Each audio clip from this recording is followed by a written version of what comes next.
Berarti yang lanjutnya ya. Babul kunna lil yatim. Hah? Ya? 37 belum? Oke, monggo. Babu khairu baitin baitun fihi yatimun yuhsanu ilaihi. Bab sebaik rumah dalam rumahnya terdapat anak yatim dan berbuat padanya ini. Iya, betul. Berbuat baik kepadanya. Haddatsana Abdullah bin Utsman telah menceritakan kepada kami Abdullah bin Utsman, dia berkata bahwa akhbarana Abdullah telah mengabarkan kepada kami Abdullah.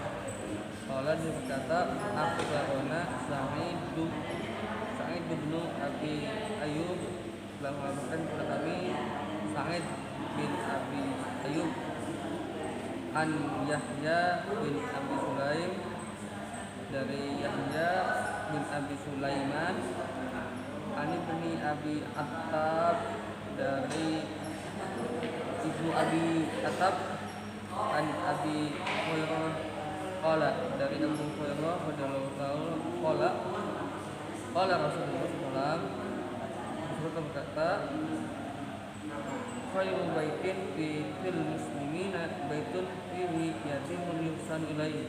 Sebaik rumah di dalam muslim, di dalam rumah muslim fihi di dalamnya yatimun anak yatim, Ada anak yatim. yuhsan ilaihi dan berbuat baik padanya. Iya.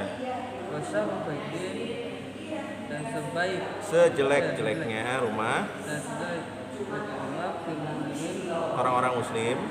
baitun fihi di dalamnya yatimun yusa'u ilaihi. Ada anak yatim bisa ilaihi yang berbuat jelek kepadanya. Ana wa kafilu yatim fil jannati kahataini. Saya dan anak yatim ya. Iya. Yang melihara anak yatim Fil jannah di dalam surga kahataini seperti dua jari ya. iya. Yusiru bi isbahi. Yusiru memberikan isyarat. Beliau Nabi memberikan isyarat biis ba'aihi dengan dua jarinya. Oke, ya. Ini bab tentang ya sebaik-baiknya rumah ya. Khairun baitun yang rumah fihi di dalamnya ayatimun ada anak yatim yuhsanu ilaihi yang berbuat baik kepadanya. Nah, makanya yang paling bagus anak yatim itu adalah keluarga sendiri sebenarnya. Antum bisa akrab kan? Misalnya ponakan sendiri. Yang ponakan sendiri dia bapaknya nggak ada, lebih baik kita asuh gitu loh. Nah itu kan saudara kita juga kan. Antum akan lebih merasa enak ya ketimbang orang lain ya. Jadi utamakan sendiri bahwa anak yatim itu dari kalangan saudara. Ya, jangan sampai kita mengangkat anak yatim orang lain tapi ada saudara kita misalnya dia apakah adik kita yang dia sudah menikah dan punya anak, kemudian suaminya meninggal, kita biarkan. Jadi sebaik-baiknya ya keluarga kita dulu. Jadi kita mengutamakan keluarga kita dan kita kan pasti akan mengasuhnya enak karena mereka juga tetap menganggap kita adalah pamannya, benar nggak? Dia akan dekat sama kita dan gampang kita asuh ya, ketimbang orang lain ya. Karena orang lain kan nggak begitu kuat ya. Tapi kalau keluarga sendiri ya karena masih satu darah, dia masih mau nurut gitu sama kita. Jadi sebaik-baiknya kita adalah melihara anak yatim di rumah kita. Nah, hadis ini diriwayatkan Abdullah bin Utsman ya. Abdullah bin Utsman mendapatkannya dari Abdullah ya. Kemudian Abdullah mendapatkan dari Sa'id ibnu Abi Ayyub ya, dari Yahya ibnu Abi Sulaiman. Nah, kemudian dari sini diriwayatkan juga oleh Abi Attab ya. Nah, Abi Attab mendapatkannya dari Abu Hurairah radhiyallahu an ya. Abu Hurairah berkata, qala Rasulullah sallallahu alaihi wasallam, bahwa Rasulullah sallallahu alaihi wasallam bersabda, khairu baitin. Nah, ini jadi mudhaf ilaih. Sebaik-baiknya rumah fil muslimin, rumahnya orang-orang Islam ya, yaitu baitun fihi yang rumahnya di dalamnya ada apa? Yatimun, ada anak ya, yatim. Nah, ketika ada anak yatim, yuhsanu ilaihi, yang kita berbuat baik kepadanya, kepada anak yatim tersebut. Wasyarru baitin, dan sejelek-jeleknya rumah, ya, fil muslimin, rumahnya orang-orang muslim, ya, baitun fihi, ya, yang rumahnya di dalamnya yatimun, ada anak yatim, yusa'u ilaihi, yang dia berbuat jelek kepada anak yatim tersebut, ya, itu adalah sejelek-jeleknya rumah, ya. Nah, kemudian Rasulullah menambahkan, aku kata Rasul, wa kafilul yatim, dan orang-orang yang memelihara atau mengasuh anak yatim, fil jannah, di dalam surga, ya. Kahataini, dia menunjukkan, ya, dengan dua jarinya, ya, yusiru bi isbaihi, ya, memberikan isyarat dengan dua jarinya yang seperti ini. Nah, ini adalah bagaimana kita mengutamakan anak yatim. Sekali lagi, anak yatimnya jangan jauh-jauh, ya, kalau bisa saudara sendiri. Jadi kalau ada ponakan kita yang kita bawa lah, kasihan, ya. Jadi daripada sama ibunya dia nggak sekolah misalnya, ya, kan biasanya kalau sama ibunya nggak sekolah kan ibunya bisa jadi misalnya anaknya ada bagi-bagi lah. Makanya ini pentingnya ketika dalam saudara, ketika yang kepala keluarga itu meninggal dunia dan ada beberapa anaknya, coba diambil. Kalau misalnya nggak ikut, kita kasih uangnya gitu. Banyak kan pamannya memberikan, udah kalau pendidikan saya biayain, tapi tetap di rumah ibunya nggak apa-apa, nggak masalah. Yang penting kita membiayai anak yatim, itu anak yatim, ya. Apalagi itu saudara sendiri, pahalanya lebih besar. Kayak contoh nih, misalnya kemarin,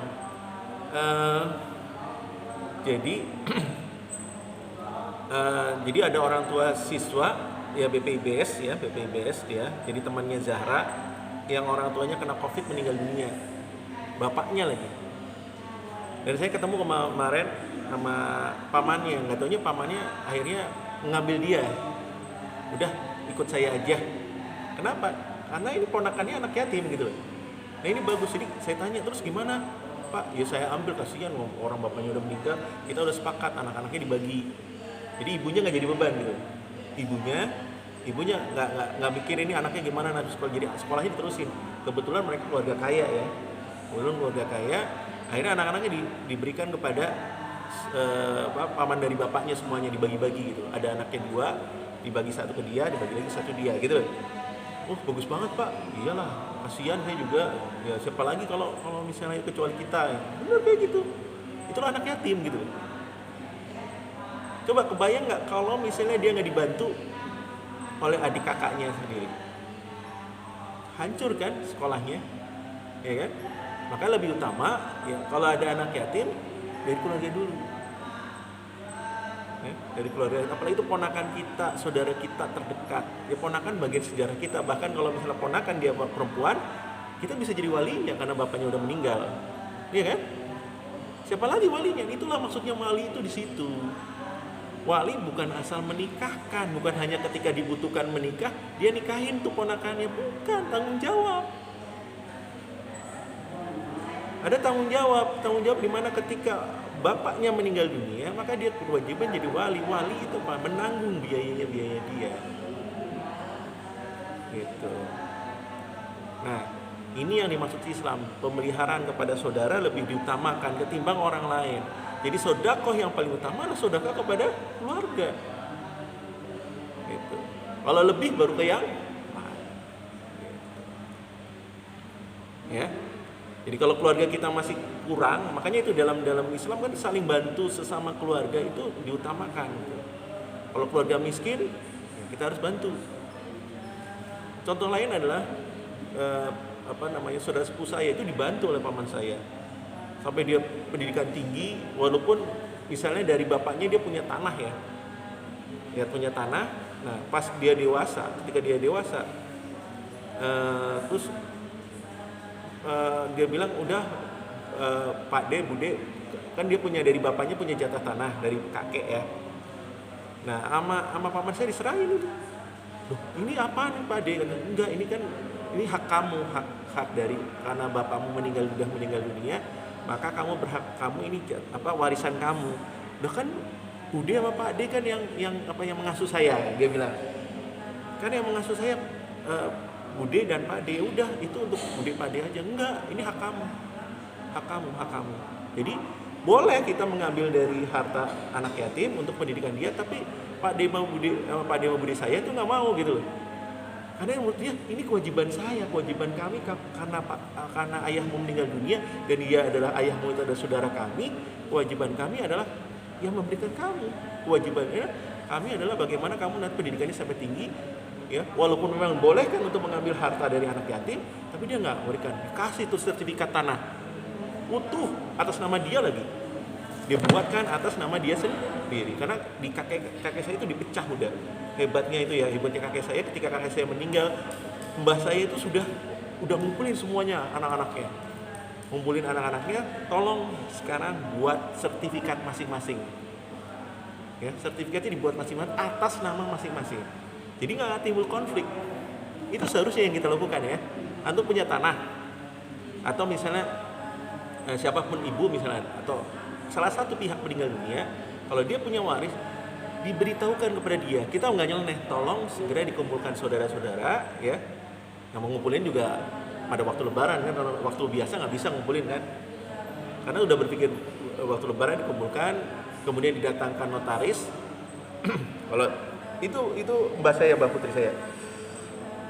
Kemudian akhirnya Mbah Putri bilang, ngomong tolong dibuatkan sertifikat masing-masing. Kalau biaya masing-masing jelas kan, karena kan udah punya dia gitu maksudnya ya. Biaya masing-masing, ya, cuma dibuatkan masing-masing sertifikatnya. Jadi nggak timbul konflik gitu loh. Konflik terjadi biasanya waris itu karena kita membiarkan ini, ya, karena merasa nggak enak kan, ya. Padahal nenek masih hidup ketika kakek meninggal langsung gitu loh. Nenek ngumpulin, itu luar biasa, walaupun nenek saya pendidikannya ya mungkin ya SD doang juga enggak gitu ya. Tapi dia berpikiran maju gitu. Nggak boleh ada konflik antara keluarga. Nah, caranya dengan seperti itu. Nah, yang saya bilang tadi ya, sepupu saya kan bapaknya udah meninggal dunia, itu dibuatkan juga. Tapi sepupu saya nggak mau ngambil, karena apa? Dia bilang kan yang biayain saya paman sama bibinya gitu, paham nggak? Tapi ketika dia udah besar, udah tamat, udah mau menikah, dia berikan itu sertifikatnya, ini hak kamu. Nangis itu sepupu saya. Dia tidak berharap lagi warisan. Kenapa? Karena yang biaya dia pendidikan adiknya juga termasuk, ada dua kan sepupu saya itu paman sama bibi saya gitu. Bagi saya nggak nuntut. Kenapa? Kan itu kan dia turun karena ayahnya meninggal dunia, otomatis dia naik. Kalau saya terhijab kenapa? Karena itu ada ibu saya di atas, paham ya? Saya nggak minta apa-apa, karena bukan hak saya. Kenapa? Karena memang saya terhijab, masih ada orang tua saya. Sedangkan dia kan orang tuanya sudah meninggal. Nah itu bedanya.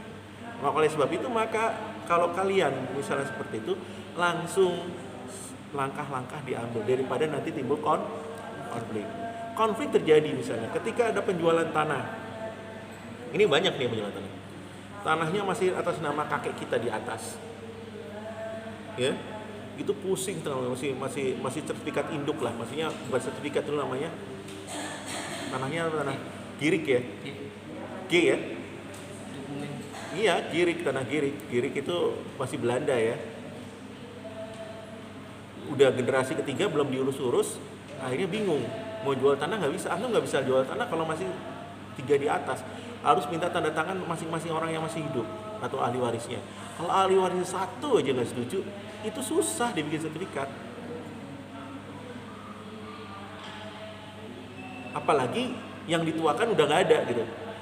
Yang dituakan nggak ada. Kalau yang dituakan masih ada, masih bisa gitu. Tapi kalau yang dituakan nggak ada, susah. Masing-masing punya ego. Ini masalah waris bisa jadi permasalahan yang paling susah nih saat ini. Makanya antum yang paham, misalnya itu terjadi di keluarga atau memberikan saran kepada orang lain, ya, daripada konflik, seperti itu aja. Jadi itu aja, itu bagi kalau waris kan apa namanya? Itu kan hitungannya kalau bapaknya udah meninggal. Iya, salah satu pihak udah meninggal yang punya waris. Ibu yang punya waris bisa ibu, bisa bapak kalau dalam Islam ya. Misalnya ayah meninggal, dia punya harta, ya dibagi gitu. Tapi dihitung dulu dia punya hutang nggak, Iya. udah diselesaikan semuanya. Kalau masih hidup terus bagi-bagi itu Oh itu hibah namanya, Hibah, itu kan? bukan, nggak, ya masa minta sih kalau itu kan nggak, kecuali diberikan. Kecilnya dia masih hidup diberikan. Hibah itu maksimal juga nggak boleh lebih dari 1/3. Sebenarnya hibah itu diberikan bukan kepada ahli waris. Contoh gini, hibah diberikan kepada hibah itu berikan misalnya ini yang apa? Misalnya yang ngurusin ini, biasanya ngurusin orang tua kita lagi sakit itu saudara, biasanya saudara ya, bukan orang lain ya, karena kalau orang lain agak susah. Kemudian karena perhatiannya ya boleh diberikan hibah. Atau ada anak asuh dia, anak asuh boleh, jadi anak asuh bukan anak kandung ya. Anak asuh boleh mendapatkan hibah, tapi maksimal 1/3, maksimal ya, nggak boleh lebih 1/3 dari hartanya.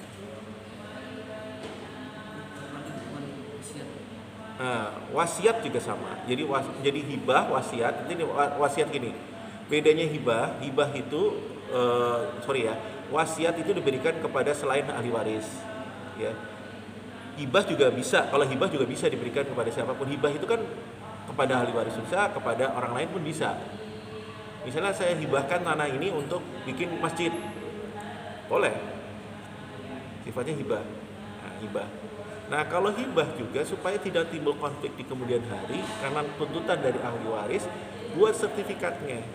Kebanyakan adalah ucapannya lisan. Yang menjadi permasalahan sekarang, banyak masjid-masjid dituntut oleh ahli waris. Ya. Karena apa? Ucapan orang tuanya cuma melalui pernyataan lisan. Saya menghibahkan sebagian tanah saya untuk pembangunan masjid. Nah, seharusnya dari pihak mungkin masjid yang sudah tahu takmir masjidnya segera diurus. Selama dia masih hidup bisa diurus. Kalau udah meninggal konflik, anak-anaknya nggak mau, susah nih, paham nggak? Anaknya membantah, oh enggak, itu mah ayah lagi sakit, lagi pikirannya lagi. Padahal dia benar-benar niat karena Allah, itu hartanya karena Allah. Ya, dia ingin membagikan hibah kepada masjid. Dia berpikir gini, kalau membangun masjid itu amal dia itu akan terus menerus. Tapi anak susah kalau anak nggak ngaji gitu loh. Kalau anak itu nggak ngaji, dia pikirannya itu harta mengurangi hak saya, gitu, paham ya? Harta yang dihibahkan ke masjid bagi mereka adalah mengurangi hak saya. Itu yang dipikinin anak. Itu kenapa? Pada nggak ngaji, nggak paham. Sedang mungkin ayahnya sudah paham. Apalagi yang mampu kita berikan amal yang terus menerus kecuali memberikan hibah, pembangunan masjid.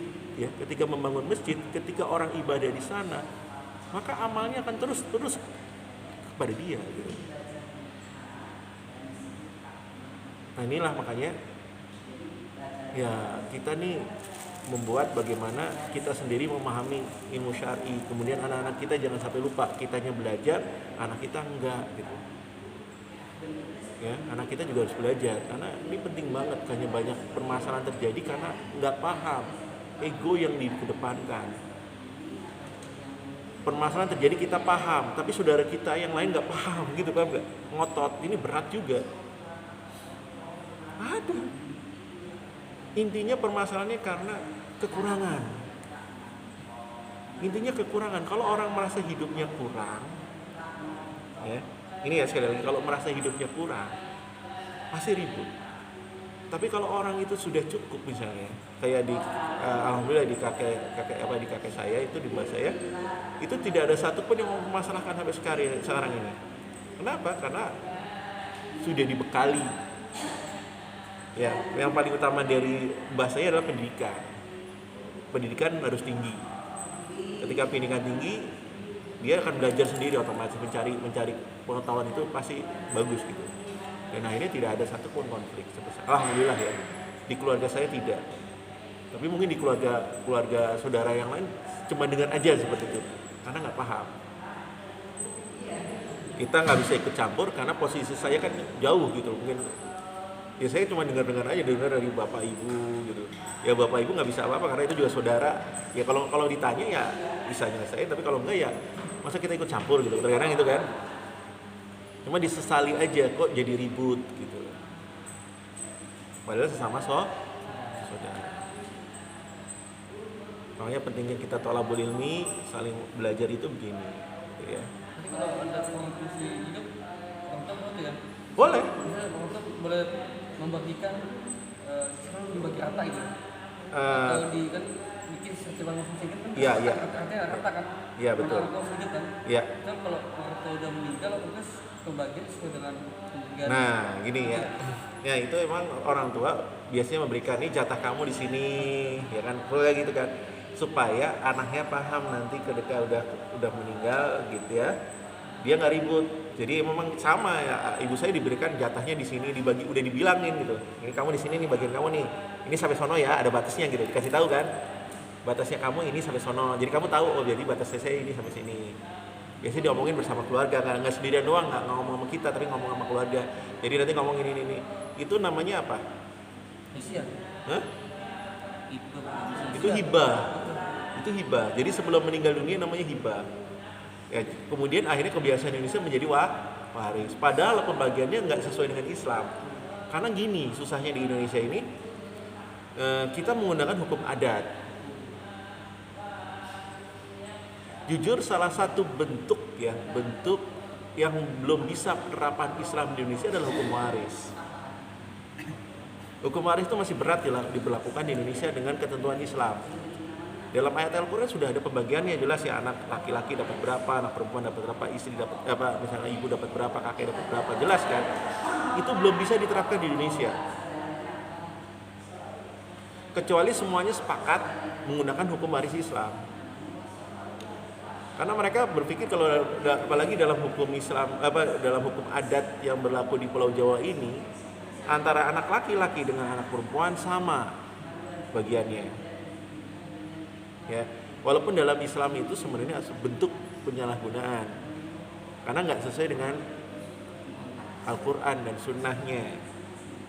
Nah, biasanya mereka mengakalinya gini, kalau menurut saya mengakalinya gini, dibagi dulu dengan cara Islam, selalu dibagi cara Islam, laki-laki mendapatkan dua kali lebih besar dari perempuan, tapi nanti kamu ngasih lagi kepada yang lain, paham nggak?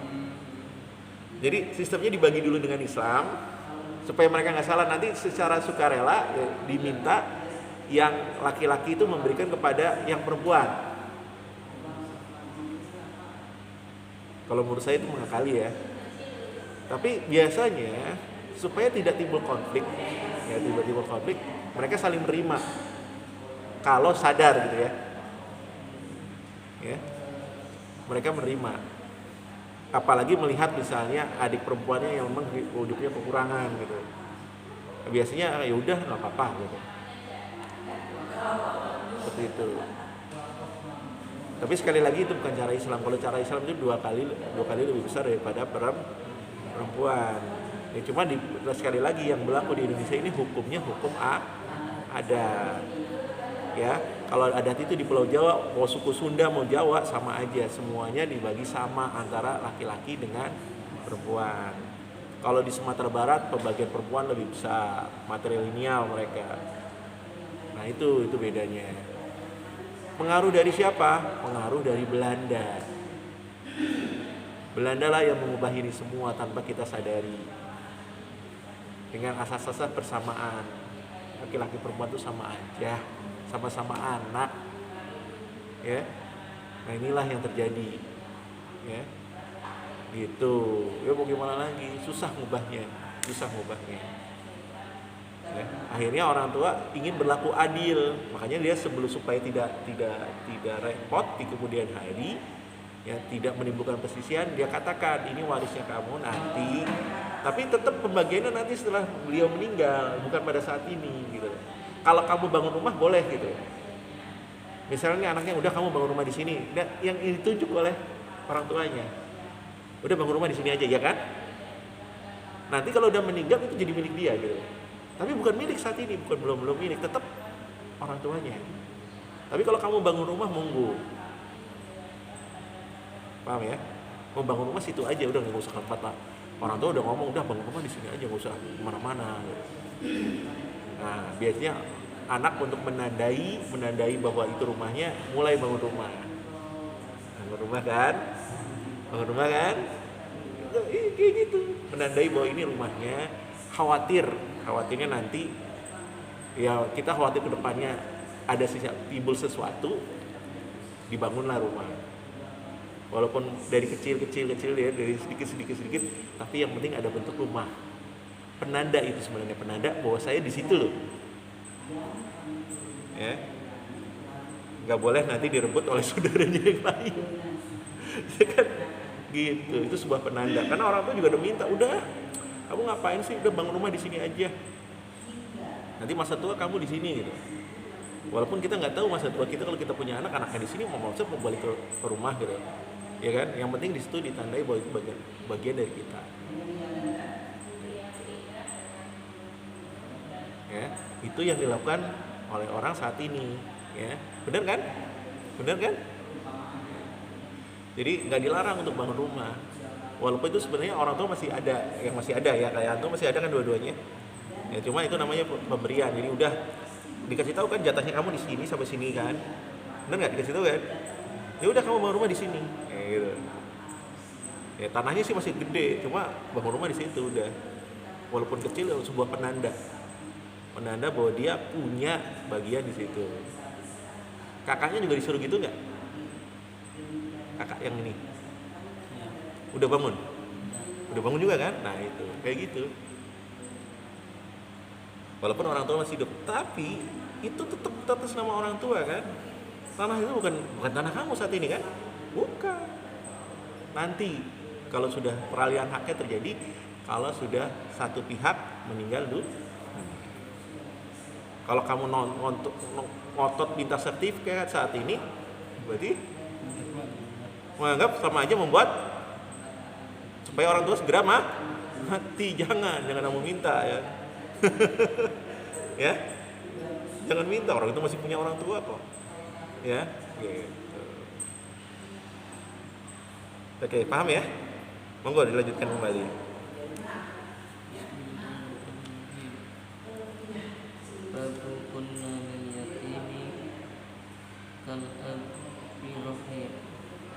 Bab berbuat kepada anak yatim seperti ayah kandung, Ayah yang menyayanginya, kal abir rahim. Ya. Jadi jadilah maksudnya berbuat kepada anak-anak yatim itu seperti ayah yang menyayanginya. Jadi kita kepada anak yatim itu seperti anak sendiri gitu. Jangan sampai ketika anak yatim itu kita bedakan dengan anak kandung. Maksud paham ya? Akhirnya anak yatim itu tahu, menyadari oh saya anak yatim, saya dibedakan dengan anak kandungnya. Jangan, kalau bisa jangan. Nah ini maksudnya. Lanjut. Hadatsana Amr ibnu Abbas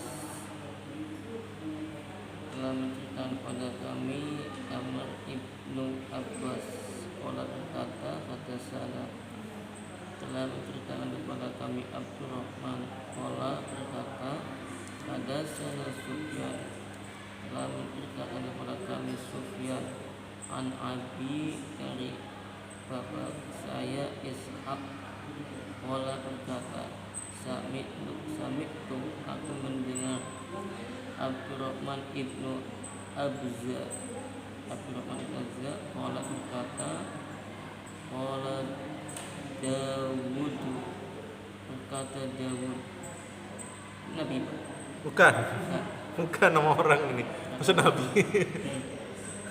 Kunna lil yatimi kal abirahim berbuatlah kepada anak yatim seperti ayah yang menyayangi.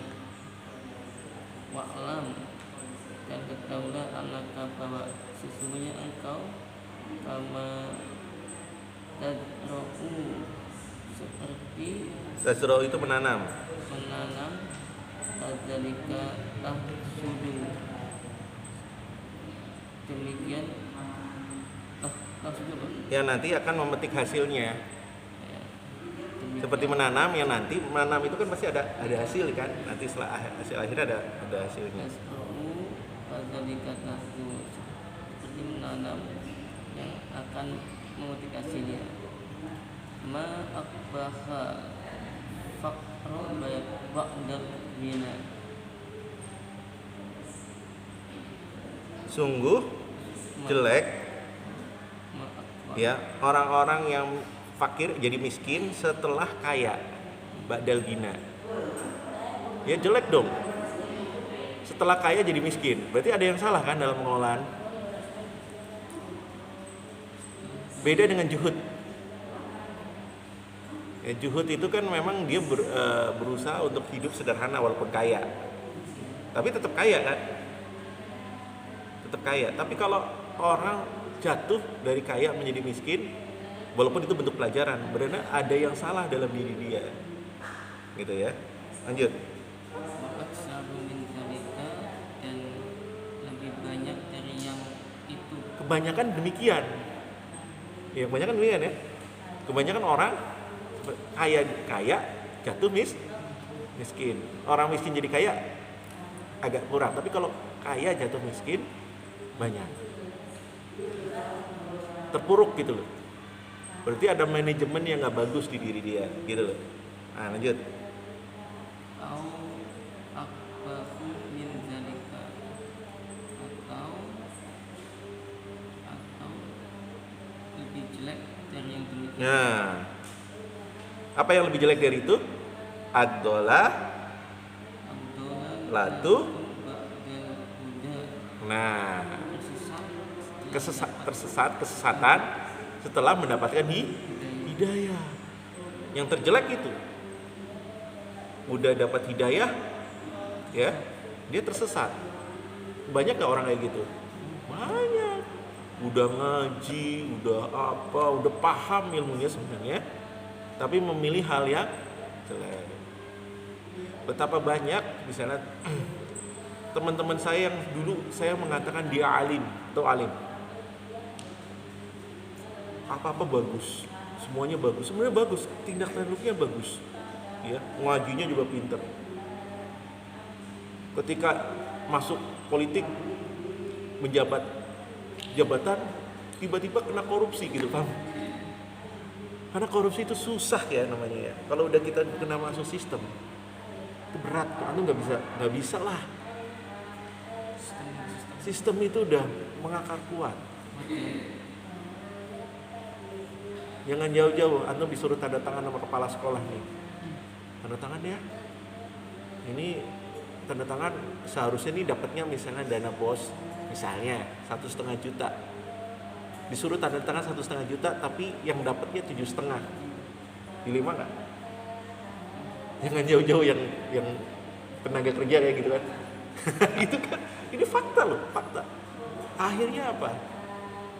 Kita kalau sistem itu susah, sistem itu susah.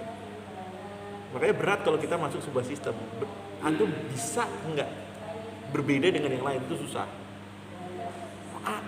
Teman saya itu orang yang jujur banget ketika kita bergaul dengan kita seperti itu. Nggak pernah yang di antara kita dia paling bagus lah. Saya mengangkat jempol dua-duanya jempol gini. Dia anaknya walah rajinnya minta ampun. Ibadahnya rajin, ngajinya pinter. Pokoknya dia selalu mengingatkan kita. Ya.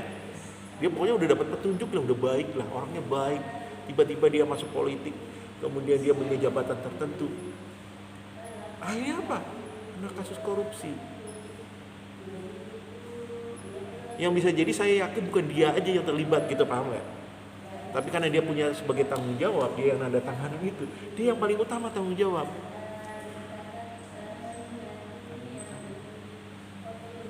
Berat kan? Susah kan kalau kita masuk sistem seperti itu. Nah ini, makanya kita bisa nggak seperti itu. Makanya ketika saya di LSM juga, itu pengalaman saya. Itu saya berhadapan dengan, mohon maaf ya, berhadapan dengan para penguasa itu juga seperti itu. Saya swasta nih, tapi kalau ketika masuk dalam pemerintahan, saya berhadapan dengan begitu.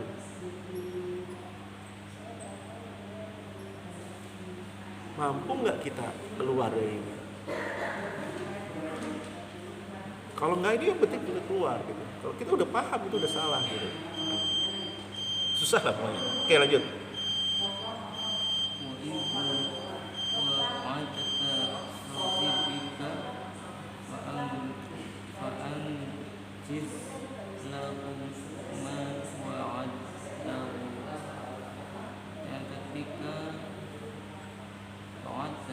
Ah, kamu berjanji. Wa'ada itu berjanji. Sohibaka kepada sahabatmu. sahabatmu fa'anjis Fanjis itu maka tepatilah lahu kepadanya. tepatilah kepadanya Nah, ma wa'adahu apa-apa yang menjadi janjimu padanya. Nah, tepati janji. Jangan sampai kita menyalahi janji. Lanjut. fa'in lam taf'alu fa'arasu bainaka wa bainahu adawatun. Fa'illa takfa'al jika tidak kamu lakukan taf'al itu kamu ya, kamu melakukannya, Yurisu akan mewariskan mewariskan bainaka di antara engkau wa bainahu dan di antara dia betul jawatun permusuhan, adawah, permusuhan. Jelas ya? Janji yang tidak ditepati, ya ini biasanya di antara saudara kita, di antara teman-teman kita, sohib kita, antum pernah berjanji tapi tidak pernah ditepati, ya, dia pasti akan berpikir tentang kita jelek. Akhirnya terjadilah permusuhan di antara kita dengan dia. Nah, lanjut. wa ta'awwad billahi bin sahibin in zakarta lam yu'inka. Berlindunglah engkau kepada Allah bin sahibi dari teman Ya, in zakarta jika engkau lupa jika kamu mengingatkan, Zakarta itu mengingatkan. dan kau mengingatkan lam yu'inka tidak Membantu kamu, membantu. tidak membantunya. Ya. Maksudnya gimana?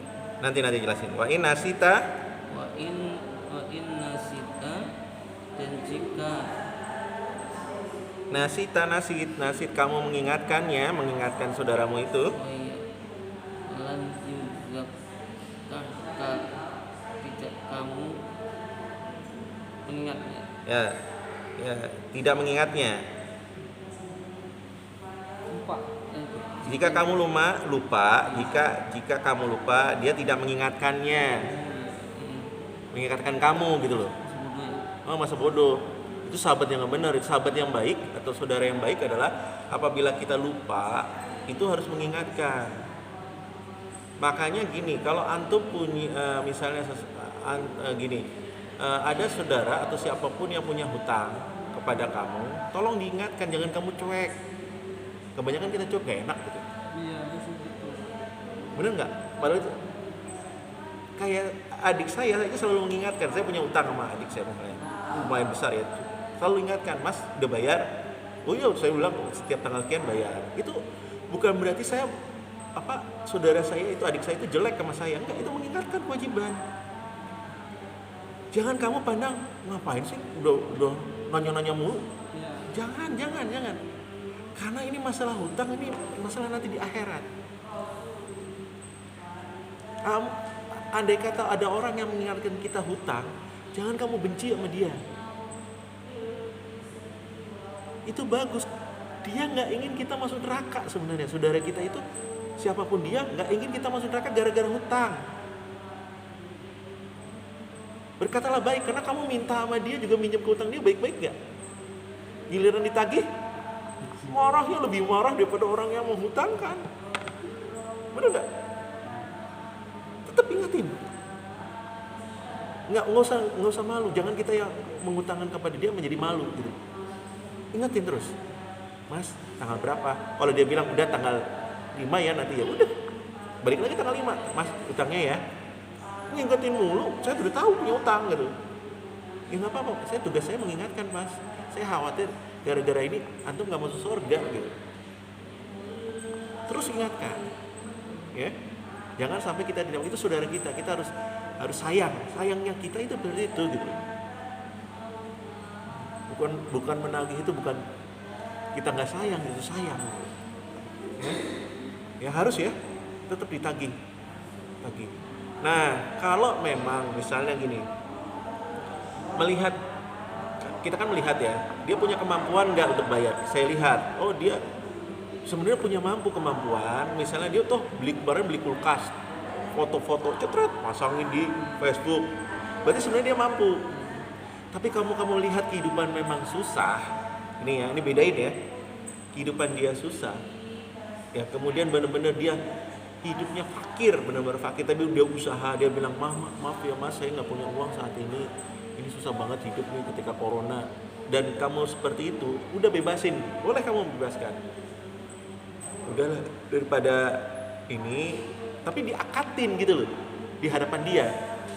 Jangan kamu ngomong sendiri, udah saya bebasin aja, jangan.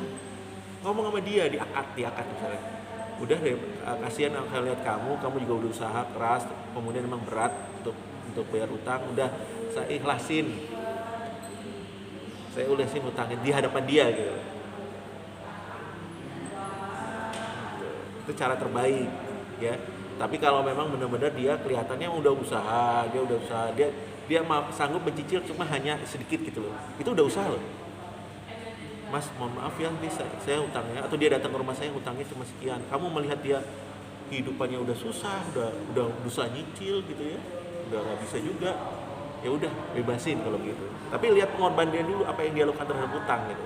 Jangan misalnya tiba-tiba kita udah bebasin, kita lihat dulu dianya gitu. Ya, emang dia nggak mampu, menurut kita nggak mampu, dia udah usaha, dia nyicilnya hanya mangkep 10.000 yang harusnya mungkin 20.000 atau 30.000 sehari, dia nggak bisa, udah bebasin. Nah itu ya. Lanjut.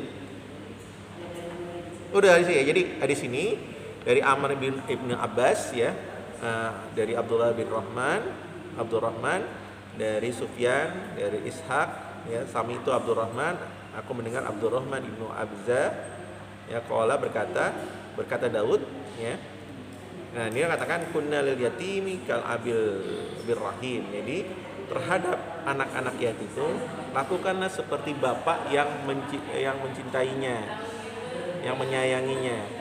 Wa'lam, maka ketahuilah anaka yang kau ya, kama taz'aul kadzalika tahsudu ya. Ya, kamu itu ya seperti menanam ya, yang nanti akan memetik hasilnya ya. Ya, kemudian sungguh ma'akbaha ya al-faqra ba'dal ghina ya, maka sungguh jeleklah orang-orang yang fakir setelah kaya menjadi fakir. Wa aksaru min zalika, dan kebanyakan kejadiannya seperti itu. Au akbahu min zalika ya, sama kayak tadi ya pengertiannya. Atau lebih jelek daripada itu adalah ad-dhalalatu ba'dal huda. Itu kesesatan setelah dia mendapatkan penerangan, mendapatkan hidayah. Ya. Dan apabila wa'adta, dan apabila engkau berjanji sahibaka kepada sahabatmu, wa'anziz lahu, maka tepatilah lahu kepadanya ma wa'adahu, apa-apa yang telah engkau janjikan. Ya. Fa'il la taf'al, ya, fa'il la taf'al, maka jika kamu tidak melakukan yang demikian, ya, min bainaka ya, min dzalika dari tetap al yurisu, maka akan terjadi atau mewariskan bainaka wa bainahu, di antara engkau dan di antara dia ada permusuhan ya, terjadi permusuhan ya. Maka wa ta'awwadu billahi, maka ta'awud, maka minta perlindunganlah hanya kepada Allah ya, min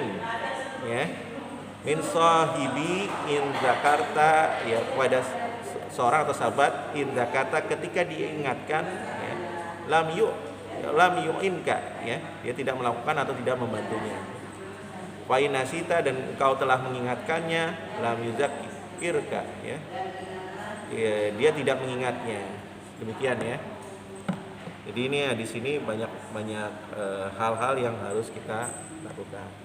Jadi di sini maknanya adalah kita menanam kebaikan kalau kita menjadikan anak yatim ya seperti anak kita sendiri ya. Apalagi anak yatim itu membanggakan kita. Itu juga doanya dia mendoakan kita juga, itu luar biasa nantinya ya. Dia akan terkenang lah pokoknya. Terkadang anak-anak yang kita pelihara biasanya lebih bagus daripada anak kita sendiri. Kalau kita memperlakukan sama ya, dia akan lebih bagus daripada anak kita sendiri. Dan itu menjadi doa kita juga, bekal kita nanti di akhirat ya. Makanya bekal akhirat itu bukan hanya itu, anak yatim juga bekal akhirat kita. Karena kalau dia baik ya, dia mendoakan kita menjadi amal akhirat ya, seperti itu. Oke, kita lanjutkan. Ada sana Musa, mereka kepada kami Musa, kola berkata, ada sana Hamzatu ibnu Najihin Abu Umar, mereka kepada kami Hamzu ibnu Najihin Abu Umar, kola berkata, sami'tu Hasan yaqulu, saya mendengar Hasan berkata, laqad ahidtu muslimin, sesungguhnya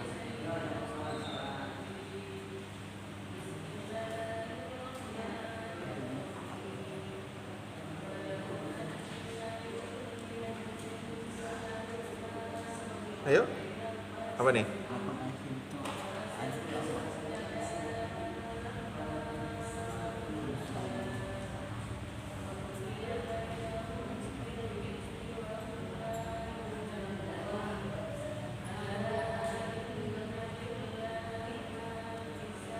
Oke ya kita. Oke, ini hadis ini dari Musa ya. Ya, Musa. Jadi Imam Bukhari mendapatkan dari Musa ya. Musa mendapatkannya dari Hamzah ibnu Naji ya. Yang gelari Abu Umarah ya. Qala sami'tul Hasan. Hasan nih dari riwayat Hasan. Hasan mengatakan, ya aku mendengar Hasan, yaqulu dia berkata, laqad ahidtul muslimin ya. Sungguh aku ya tahu ya pada masa orang-orang muslim itu keadaan orang-orang Islam saat itu, wa inna rajula, sesungguhnya ya seorang lelaki minhum dari mereka, la yusbihu ya pada pagi-pagi, fayaqulu mengatakan, ya ahliyah wahai keluarga, ya ahliyah wahai keluarga, yatimakum, santuni anak yatimmu ya, santuni peliharalah anak-anak yatim ya. Ya ahliyah wahai keluarga, miskikum ya, bantulah orang-orang miskin,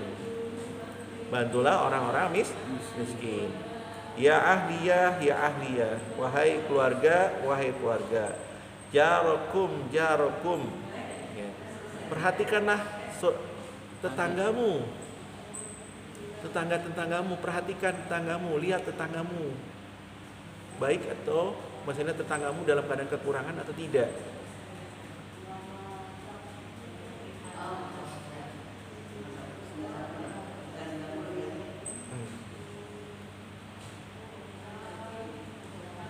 Ya, wa asru bihiyarikum ya.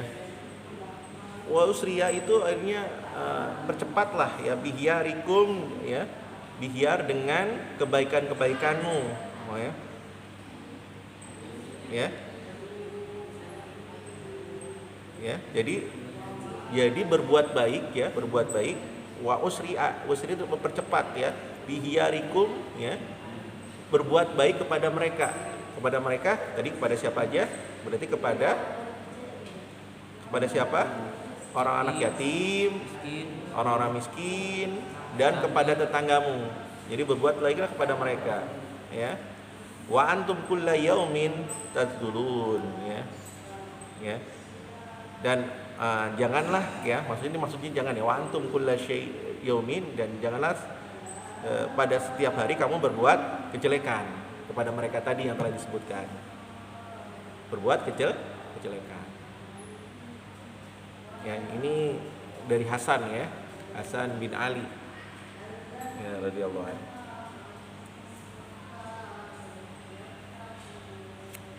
Paham ya?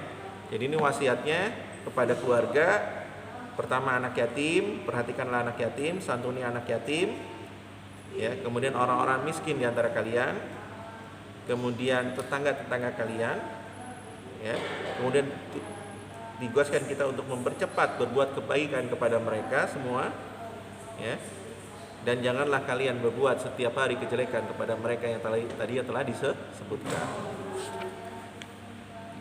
Oke, lanjut. Kalau disebutkan namanya hadis mauquf. Kalau mauquf itu ya, mauquf itu hadisnya sampai kepada sahabat ya Hasan. Mauquf. Ya, mauquf.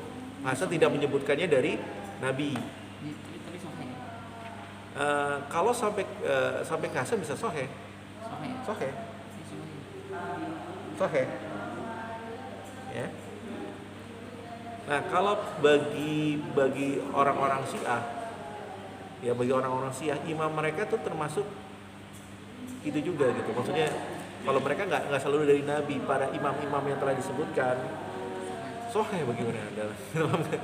Jadi setiap ucapan para imam-imam mereka, apalagi Hasan ya, Hasan Husain, ucapan Hasan Husain udah dipastikan benaran yang harus kita utamakan. Mereka utamakan ahlul bait. Ya. Tapi sekali lagi, para imam yang mereka akui adalah imam Syiah adalah imam ahlus sunnah gitu. Hasan, Husain, ya, kemudian Bakir, ya, kemudian siapa itu ada beberapa imam yang diakui oleh imam Syiah. Mereka bukan Syiah, bukan. Orang-orang Syiah aja yang mengakui mereka bagian dari mereka imam-imam ahlus sunnah wal jamaah. Iya, gitu ya. Jadi sekali lagi kayak Ja'far As-Shadiq, Imam Ja'far As-Shadiq itu adalah gurunya Imam Abu Hanifah. Imam orang Syiah mengakui Imam Ja'far As-Shadiq itu adalah sebagai imam mereka. Imam Ja'far itu ahlus sunnah, bukan orang Syiah. Ya. Ali Zainal Abidin, ya. Itu juga imam ahlus sunnah, bukan imam Syiah. Tapi oleh Syiah dimasukkan dalam salah satu imam mereka. Itu ulama. Ali Zainal Abidin, Ja'far As-Shadiq, ya, adalah imam-imam ahlus sunnah wal jamaah.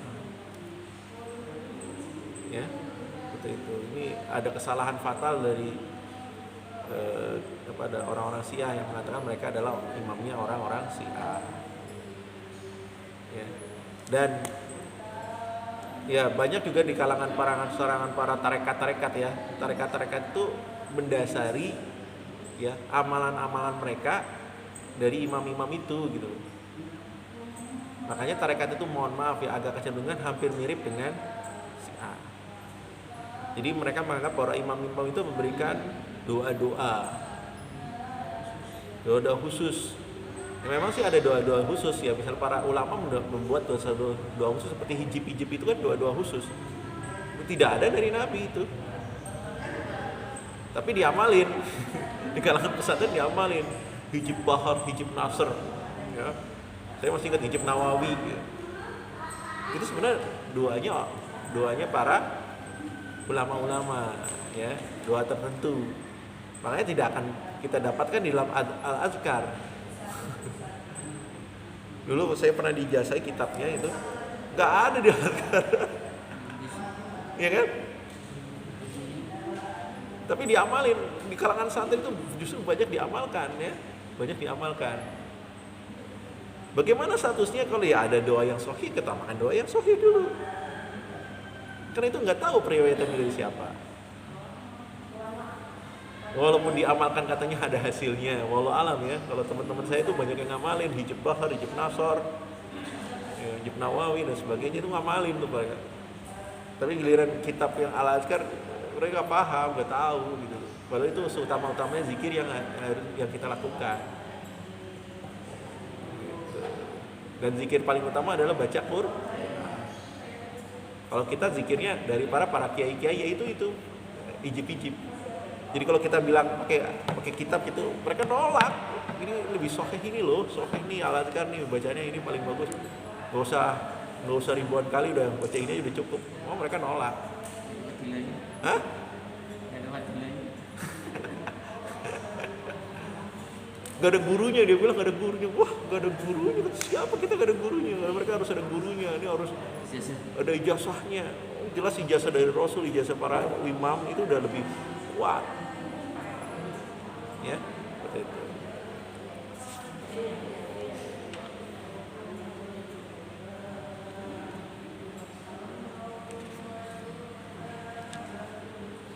Nah, ini belum selesai ya? Udah? Belum.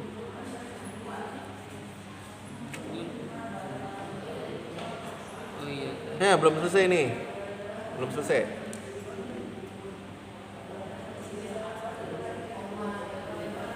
Lanjutkan. Wasabi. Nah, wasami tu, dan aku mendengar hu. Hu siapa nih? Mendengar dia, yaitu Hasan ya. Jadi hadis ini kan apa namanya? Diriwayatkan sebelumnya oleh siapa? Sebelum Hasan? Islami. Umaroh.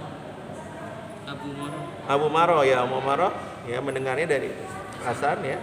Yaqulu, dia mengatakan idza syi'ta. Bila. Syita jelek. Jika kamu Buat jelek. syi'ta, mau buat jelek bukan syi'ta. Jika kamu Mengendaki. Syik. menghendaki ra'aitahu, maka kamu lihatlah dia fasikon, orang-orang fasik. Jadi ya, jika kamu mau, jika kamu berhendak ya, ra'aita kamu melihat dia ya, melihat dia, ya ta'ammaku, tenggelam. Jadi orang-orang fasik itu tenggelam bisalasina alfan ya, tenggelam bersama dengan 30.000 ya, 30.000 orang ilan nar, tenggelam di api neraka ya. Malahu ya, malahu hartanya dia ya, orang-orang fasik itu qatalahullah ya, dihancurkan oleh Allah.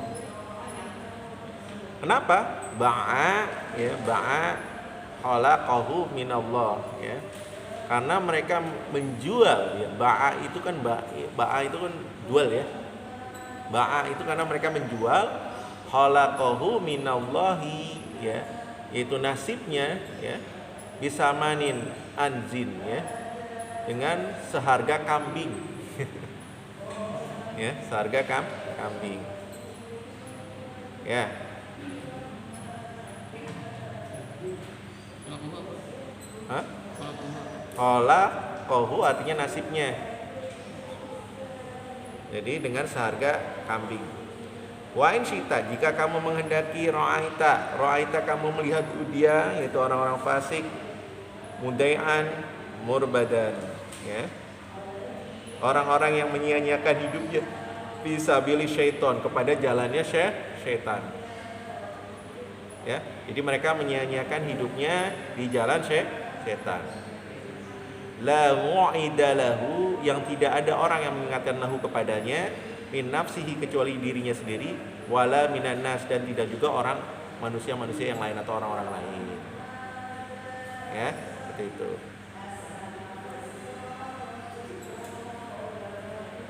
Fasik, orang-orang fasik itu orang apa sih?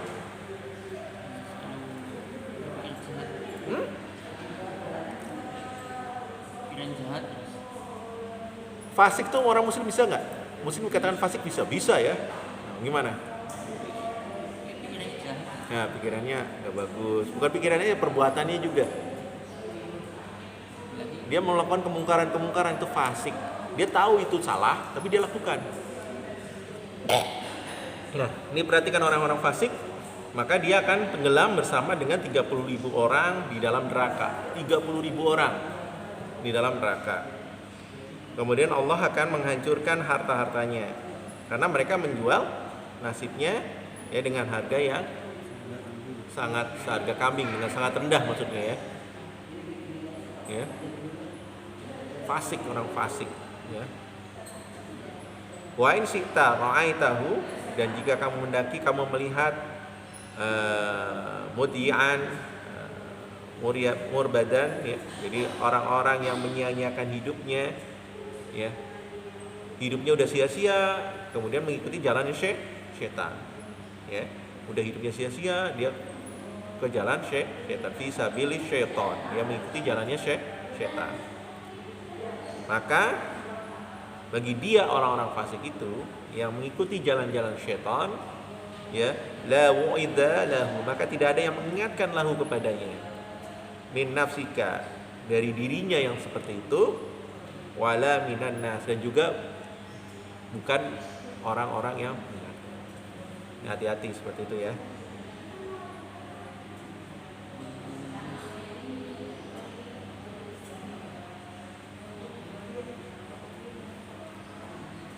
Ya. Hadis terakhir, ya. Hadasana Musa, diriwayatkan diceritakan oleh Musa, qala hadasana Salam ibnu Abi Muti', ya. Ya.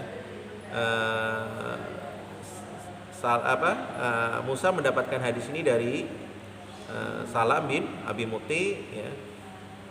Dari Asma bin Ubaid, qala qultu, aku mengatakan, di Ibnu Sirin itu ulama besar, ya, Ibnu Sirin, indi yatimun, aku mempunyai anak yatim. Kata siapa?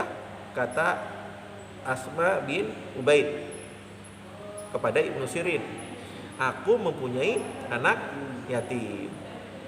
Qala, berkata beliau, ya, isna, ya, perlakukanlah bihi, dengannya, matasna'u biwaladika, sebagaimana kamu perlakukan kepada anak-anakmu, ya, kamu memperlakukan anak kamu. Jadi anak yatim itu perlakukan sebagaimana anak-anak yang kita miliki.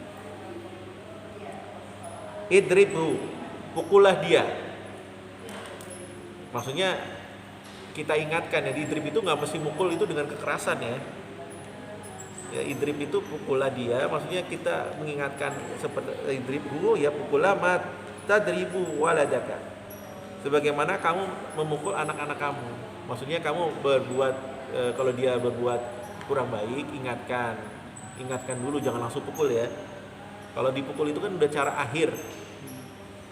Ingat, pukulan itu cara akhir ketika memang dia tidak mau ikut, dan pukulan itu juga pukulan yang tidak menyakitkan. Tidak boleh kita menyakiti siapapun. Jadi ingatkan terus menerus, ya. Beri contoh. Jadi ingatin itu jangan tidak memberikan contoh.